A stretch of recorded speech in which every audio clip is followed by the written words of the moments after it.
Okay, and we're back. I think I'm gonna have to try to do these in small segments. So if I put it on YouTube, it might be a little bit awkward, but I'll eventually figure it out. Hopefully, if I get a new phone, I can figure out all of this editing stuff and everything. It'll be fine. So now I'm gonna try to show you how I do my other stitches, which, like I said, this one is usually one that will go along the edge of something to try to hem it together, and as I keep saying, add strength. I want to make sure that this is even so you can easily see it. So I'm going to try to cut this super quick. There we go. Oh, that's not perfect, but it's fine. Neither am I. There we go. Everything there is good. Now, we're going to take it, and we're going to go on the edge here. You see the edges of the two pieces are even. We want to go through, pull it, and we're going to tie it again. Maybe twice, maybe 3 times if you really want to make sure. 1, 2, there we go. And now that it's through, we're going to do the same thing that we did before, where you put it through, and then the excess fabric here, you put it through the loop. Kind of like when you're tying your shoes, the rabbit goes through the hole.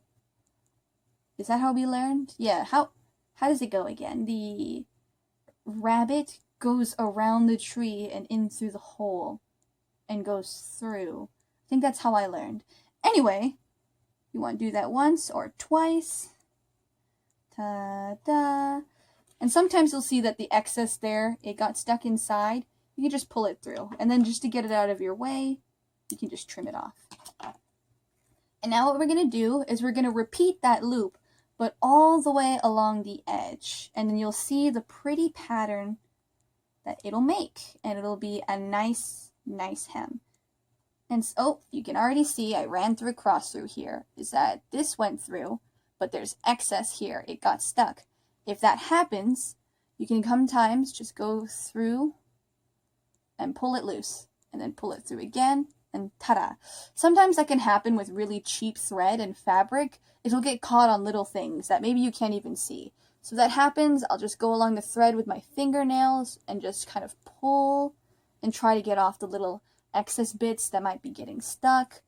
It should be fine. Sometimes it'll be stuck horribly, and then you have to redo it all, which sucks, but things happen sometimes.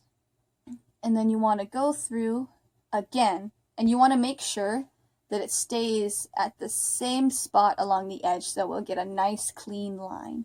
Through the loop, and then again, through the loop, and again.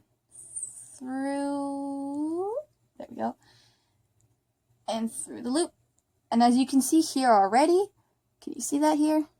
We're already starting to get a slight pattern. You maybe can't see it too well, but along the top here is a nice little line. And it's slowly connecting, almost like the inside of a book, and that will go along really, really well. Nice hem.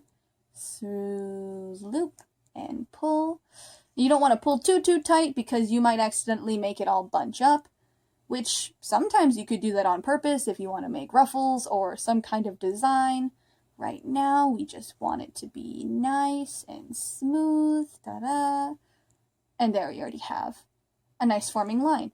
My string is getting a little bit short, but it should be fine.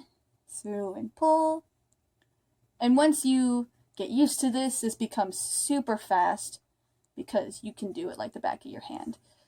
And then, to finish it off, we're going to go through again, and we'll do the double again. Double, twice, and pull. Pull it nice and strong, and then we can cut it off, and we have there a nice little thing. Usually, I put this on the inside so that when you open it up, say like, oh, I already sewed a line here so you can't see it well, but when you open it up, it's on the inside of whatever you're sewing to add strength. And then along here, the top of the looping stitch that I did, I'll usually do another line stitch close to it so that it closes off the hem and again adds a lot of strength. And you can do this multiple times and then it'll look nice and clean and super, super strong. And it's great.